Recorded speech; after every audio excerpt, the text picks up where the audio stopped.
जय शनिदेव, जय श्री राम भाइयों।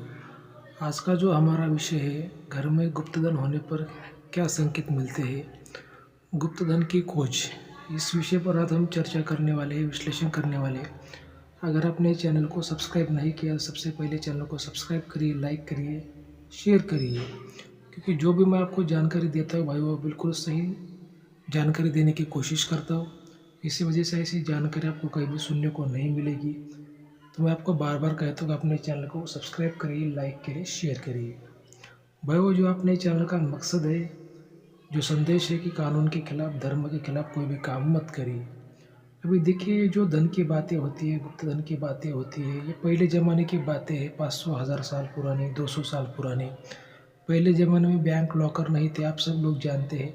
तो जो लोग क्या करते थे, आपने जो कुछ कीमती चीज़ें हैं, सोना चांदी जो भी डायमंड हो, ज़मीन के अंदर मटके में, संदक में, पेटी में डालकर उसको गाड़ देते थे। उसको गुप्त धन कहते हैं। उसको सेफ्टी पर कोई टोटकाव करते थे, किसी पक्षी का, प्राणी का, आत्मा का, देवता का, शैतान का, जो भी है वो उसके ऊपर वो टोटका करते थे।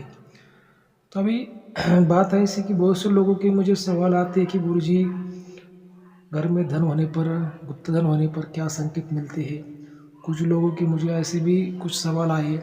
कुछ लोगों ने मुझे बताया कि गुरुजी, हमारी जो घर का जो छत है, छत के ऊपर कुछ चलने की आवाज़ें आती है, उसका क्या सच है, क्या झूठ है, क्या जानकारी हमें आप बताइएगा।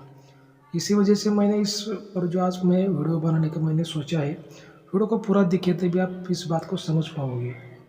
अभी देखिए, पहले ज़माना जो था वो तंत्र मंत्र का ज़माना था, जड़ी बूटी का ज़माना था। अभी का जो ज़माना है ये कानून का राज है, साइंस का कुछ ज़माना है। तो फिर भी लेकिन जो पुरानी बातें हैं भाई, वो भी आज जीवित है।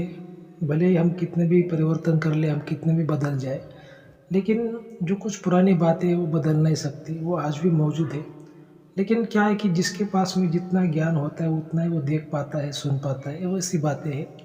जैसे दिन के प्राणी जो निकलते हैं वो बोलते हैं रात नहीं है, जो रात के प्राणी निकलते हैं वो बोलते हैं दिन नहीं है, वैसी बातें हैं। दुनिया में राम है तो रावण है, देवता है तो दैत्य है, दोनों भी शक्तियाँ ब्रह्मांड को चलाती है और ये ब्रह्मांड में मौजूद है। तो तंत्र मंत्र का जो एक हिस्सा है वो सनातन धर्म का एक हिस्सा है।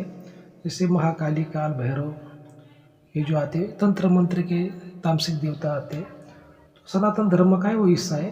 तो सात्विक विद्या अगर है हमारे धर्म में, सनातन में नारायणी विद्या, तो जो तामसिक विद्या है जैसे आघुर विद्या वो भी है। तो जो पहले जो टोटके थे, अभी देखिए क्या हो गया है कि पहले जो गांव थे अभी शहर बन गए, शहर के गांव बन गए, जंगल के गांव बन गए, गांव के जंगल बन गए। तो कभी मान लीजिए किसी जमीन के अंदर धन है, उसके ऊपर कोई टोटका है, शक्ति है, और उस पर किसी व्यक्ति ने घर बनाया वो जमीन पे, तो वो शक्ति संकेत देती है, वहाँ के जो लोग हैं उनको परेशान करती है। अगर किसी के राशि में है कुंडली, तो उस कुंडली में है तो उसको संकेत देती है, उसको बार बार संदेश देती है। लेकिन जो लोग समझने वाले समझ जाते हैं, नहीं समझने वाले नहीं समझते, अपनी अपनी समझ होती है। अगर किसी के पास में गुरु है, किसी ने गुरु किया है, गुरु मंत्र लिया है, गुरु दीक्षा ली है, तो बात को समझ पाता है, या फिर अपने गुरु से वो सलाह लेके उसका उपाय करवा लेता है और सावधान हो जाता है। ठीक है। लेकिन अगर किसी ने गुरु नहीं किया है, उसके पास में गुरु का आशीर्वाद नहीं है, गुरु की जानकारी नहीं है, गुरु की सलाह नहीं है, तो ऐसे लोग हैं वो समझ नहीं पाते। तो इस वजह से मैं आपको बार बार कहता हूँ, गुरु करिए, गुरु करना आवश्यक है। जिसके पास में इंद्रजाल विद्या, नारायणी विद्या है, ऐसा आप एक गुरु करिए, अच्छा ईमानदार गुरु करिए, गुरु की सलाह में रहिए, गुरु के सानिध्य में रहिए। गुरु का जो होता है आपको अंधकार से प्रकाश की ओर लेके जाना, उसका एक मकसद होता है। गुरु से आपसे बहुत ही फायदा मिलता है। लेकिन कोई लालच से मत गुरु करिए, क्योंकि गुरु जब आप करते हो तो पूरा तन मन धन की सेवा से गुरु करिए। गुरु अपने आप ही आपकी मदद करता है। तो जो आज का जो हमारा जो मुख्य विषय है भाइयों, कि जो जमीन के अंदर अगर धन होता है, उस जमीन पर अगर घर बनाया जाए तो वो क्या संकेत देता है।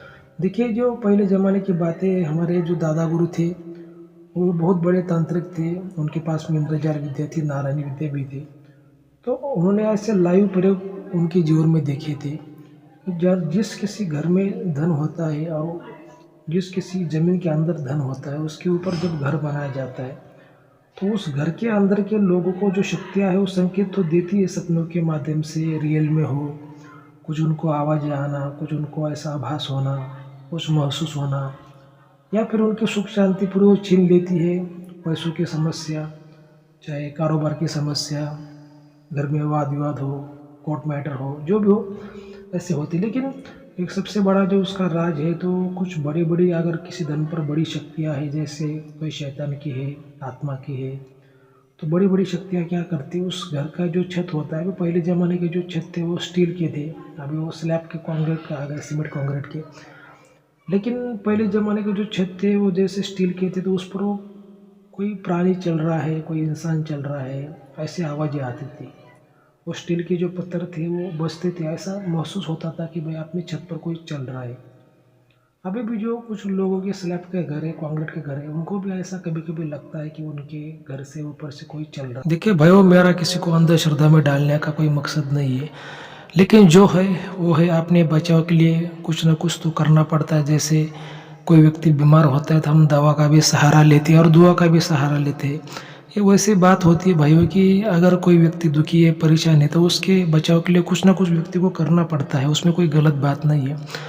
और देखिए जो है वो है, भला कितना ही दुनिया बदल जाए, कितना ही बड़ा परिवर्तन हो जाए, लेकिन जो है वो कभी कुदरत कभी बदलती नहीं है।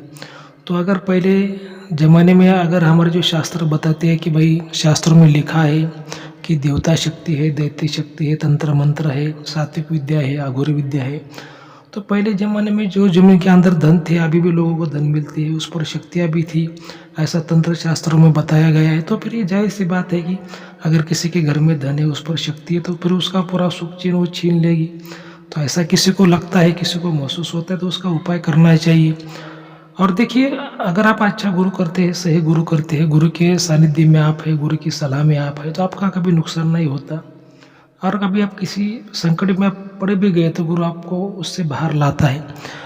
ऐसी बातें होती है भाइयों। लेकिन देखिए, मेरा आपसे ये कहना होता है कि कोई भी आप काम करते हो तो कोई भी लालच में नहीं करना, ठीक है? कभी भी कोई काम लालच में नहीं करता। जब आप लालच में काम करते हैं तो उसका फल जो हमें भगवान देते नहीं, क्योंकि कर्म करना हमारे हाथ में होता है, फल देना भगवान के हाथ में होता है। इस बात को आपको ध्यान में रखना है। और किसी को अगर कोई समस्या, तो जो आपको नंबर स्क्रीन पर दिखाई दे रहा है, उस पर आप हमें कॉल कर सकते हैं, व्हाट्सएप कर सकते हैं। लेकिन जो हमारे चैनल की भाई वो फीस है, वो आपको लागू रहती है, जमा करनी पड़ती है, क्योंकि जो चैनल बनाने में खर्चा आता है, लैपटॉप होता है, कैमरा होता है, और भी कुछ बातें होती है। इसी वजह से चैनल की जो फीस है हमें लेनी पड़ती है। इस बात का आपको ध्यान में रखना है, ठीक है? अगर आपको आज का अपना वीडियो अच्छा लगा तो अपने चैनल को सब्सक्राइब करिए, लाइक करिए, शेयर करिए। जय शनिदेव, जय श्री राम, धन्यवाद।